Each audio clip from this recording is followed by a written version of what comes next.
क्योंकि चाइनीज का एक रूल ही है, जब तक उसका कोई फायदा होते रहेगा तब तक वो लड़ना नहीं चाहता, या दूसरा वो मजबूत शत्रु से नहीं लड़ता। तो उसको जो इकोनॉमिक थ्रेट महसूस हो रहा है, वो जो बहुत सारा सॉफ्टवेयर उसका बैन कर दिया था, टिकटॉक ये सब, जिससे भी उसको थोड़ा हुआ। तो ये जो आर्थिक क्षेत्र में जो भारत धीरे धीरे घुसपैठ कर रहा है, तो इससे चाइनीज को लगा कि नहीं, अब भारत से बात करना चाहिए। नहीं, अब ये वोट बैंक में एक्सप्लॉइट होगा कि नहीं, भाई मैं नहीं कह सकता हूं, लेकिन इतना तो मैं कॉन्फिडेंट हूं कि भारत के किसी भी लीडर के साथ चाइनीज लीडर का आत्मीयता नहीं होगा। तो शी जिनपिंग और प्राइम मिनिस्टर मोदी साहब में वही रिलेशन है जो प्राइम मिनिस्टर नेहरू और माओ से तुंग में था। तो शी जिनपिंग का मेन एम ही है किसी तरह नरेंद्र मोदी का साइज छोटा करना और इनडायरेक्टली भारत का साइज छोटा करना। मालदीव में आप देखिए, पनोरमा ग्रुप जो सोचता है वो करता है। नमस्कार, भारत लाइव पे आप सभी दर्शकों का बहुत बहुत स्वागत है। मैं रत्नेश पांडे और हमारे साथ रजनीश सर जुड़ चुके हैं दरभंगा से। देखिए, चुनाव का समय है, 2024 का लोकसभा है और जहां एक तरफ एनडीए और इंडिया दोनों तैयारी में लगी हुई है, दूसरी तरफ देश भर में कई ऐसे मुद्दे हैं जिस पर देशवासियों की निगाहें हैं। जहां एक तरफ पीओके को लेकर आपने देखा होगा कि सदन में जो अमित शाह हैं उन्होंने जो वक्तव्य दिए पीओके को लेकर, उसके बाद से चर्चाएं काफी ज्यादा तेज हो गई। इधर पीओके के बाद अब चीन और भारत की जो लड़ाई है उस पर भी देश भर में चर्चाएं तेज हो गई हैं। चीन और भारत की लड़ाई तो चली रही थी, लेकिन इस बीच में कल से एक आर्टिकल जो ग्लोबल टाइम्स में छपा है, नरेंद्र मोदी की बड़ाई जम के हुई है। आखिरकार क्या वजह हो गई कि नरेंद्र मोदी की बड़ाई होने लगी, या फिर कुछ चुनावी एजेंडा के तहत ये सब कुछ किया जा रहा है? इस विषय पर बिना देर के हम रजनीश सर के पास चलते हैं, जो आरजेडी सैनिक प्रकोष्ठ से वाइस प्रेसिडेंट भी हैं। सर, आपका बहुत बहुत स्वागत है भारत लाइव पे।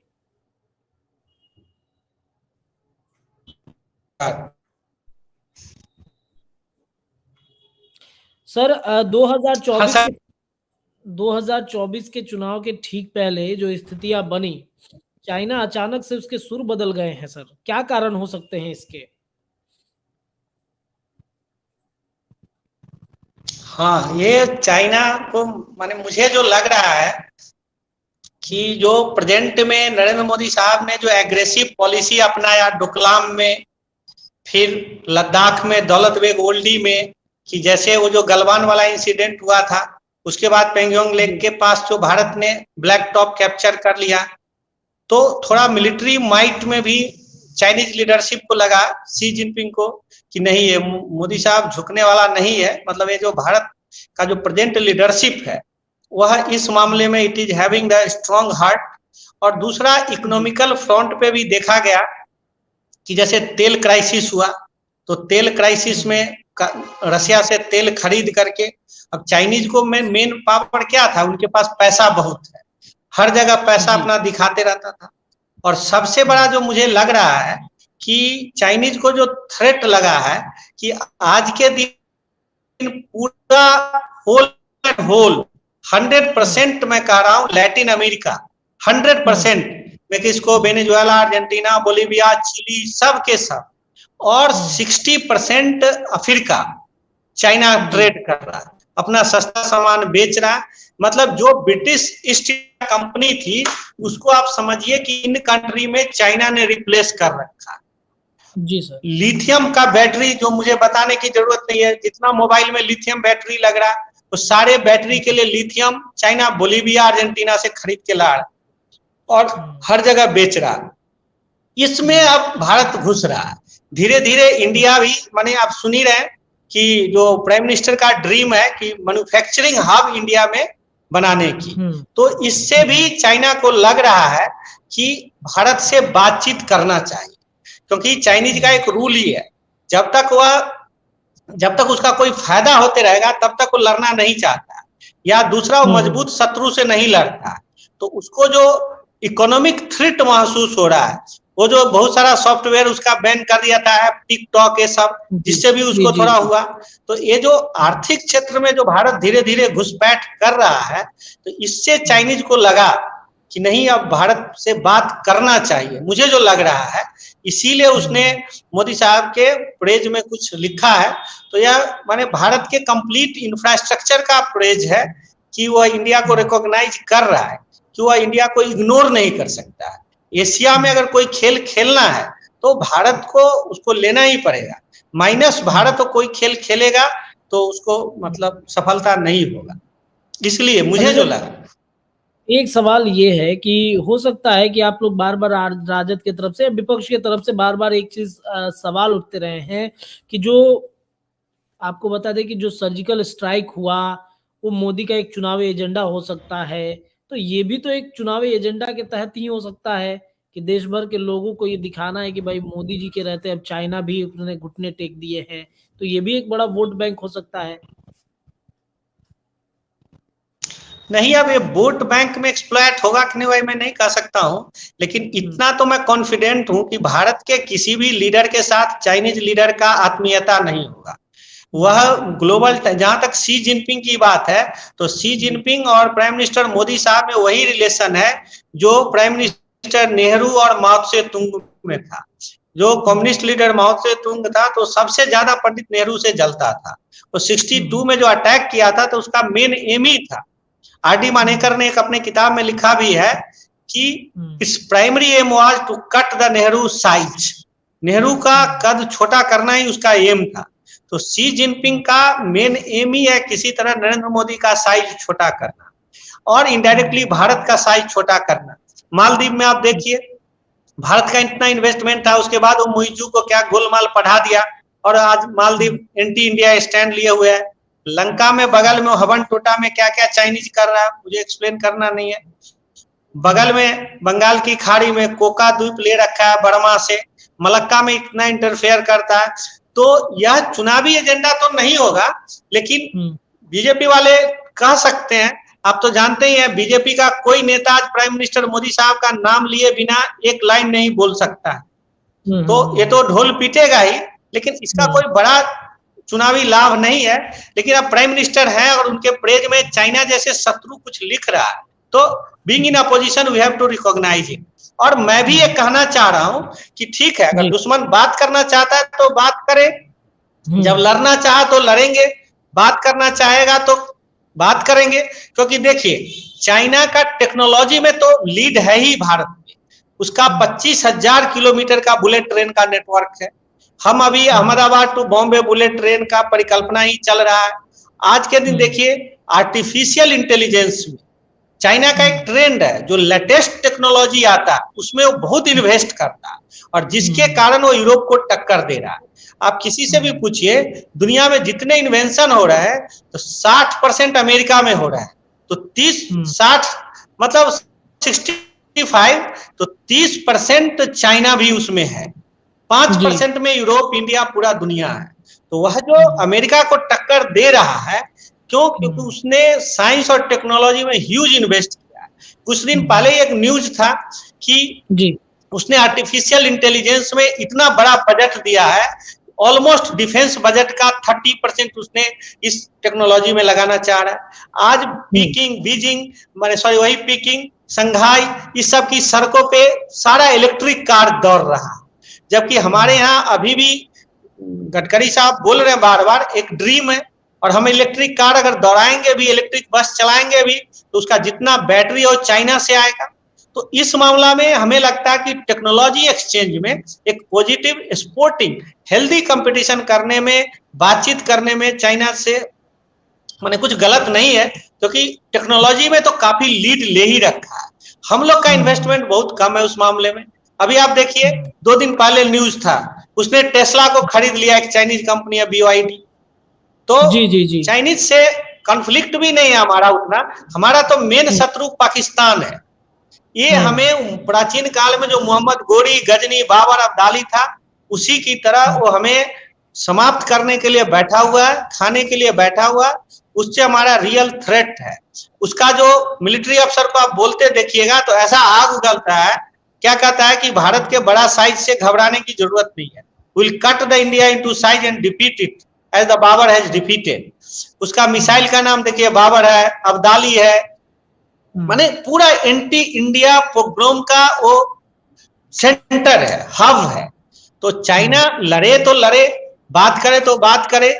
चाइना को मतलब इसी तरह के चालाक लोग जो डिप्लोमेसी के हैं वही लोग हैंडल करते रहे और उसको ऐसे हैंडल करे कि माने उसको एक रोबस्ट पॉलिसी भी समझ में आए। सर एक सवाल ये है कि अब मान लीजिए कि पीओके को लेकर जो अमित शाह ने बयान दिया सदन में, अब पीओके के बाद क्या हम मान लें कि जो चाइना के जो बॉर्डर इलाके हैं जिसपे चाइना ने कब्जा किया है वो अब छोड़ने के लिए तैयार हो जाएगा? या चीन के बॉर्डर हो गए, ये तमाम जो इलाके हैं उस बॉर्डर से अब क्या चाइना जो जमीन कब्जा करने की बात चल रही थी, हमने देखा कि कई जगहों पे उन्होंने अपने बंकर्स भी बना दिए हैं, तो क्या वो पीछे होने के लिए तैयार हो जाएंगे? देखिए, जहां वेस्ट में है, नॉर्थ में है, लद्दाख, लेह, गलवान वैली, अक्साई चीन है, तो वहां पे वो चाइनीज जो टेरिटरी है वो डिस्प्यूटेड टेरिटरी है, जिसको कहता है कि मैकमोहन लाइन को एक्सेप्ट ही नहीं करता है। क्योंकि शिमला में जो समझौता हुआ था जिसमें तिब्बत के रिप्रेजेंटेटिव थे और ब्रिटिश रिप्रेजेंटेटिव मैकमोहन, तो उसमें कोई चाइनीज अंबन नहीं था, तो मानता नहीं है। तो वो जो चाइना जो अक्साई चीन लेके रखा है, तो उस तरफ वो झगड़ा नहीं, वो रगड़ा है, लौटाने की बात नहीं है। वो भारत चाहता है कि पहले वो एक होलसेल पैकेज की बात करे कि आखिर वो चाहता क्या है। लेकिन अभी कभी वो खुलकर कोई डिमांड ही नहीं करता। जब अक्साई चीन में, गलवान वैली में, उधर जब काराकोरम रेंज में समझौते की बात आती है तो तवांग में हम पंगा शुरू कर देता है, मतलब ईस्ट में अरुणाचल प्रदेश के तरफ। इधर जब ठीक होता है तो सिक्किम के तरफ पंगा शुरू करता है, धारचूला में यूपी में करता है। तो वह इसको सुलझाना ही नहीं चाहता, वह इसको फंसा के रखना चाहता है। पूरा छोड़ने का जरूरत ही नहीं है। वह पहले तो एक पूरा डिमांड लेके आए ना कि भाई उसको क्या चाहिए, और जैसे उसने पाकिस्तान से काराकोरम रेंज में सक्षम वैली लेकर के 3000 किलोमीटर पाकिस्तान ने उसको दे दिया। जम्मू कश्मीर का एक पार्ट है गिलगित के तरफ, लेकिन उसमें भी लिखा हुआ कि यह जम्मू कश्मीर के समाधान के साथ जुड़ा हुआ। तो जैसे उसने बर्मा के साथ समझौता किया, चाइना ने नेपाल के साथ किया, पाकिस्तान के साथ किया, इस तरह से वह भारत के साथ एक अपना स्पष्ट डिमांड तो रखे कि इतना भूभाग उसका है और उसके बाद ये झगड़ा खत्म हो जाएगा।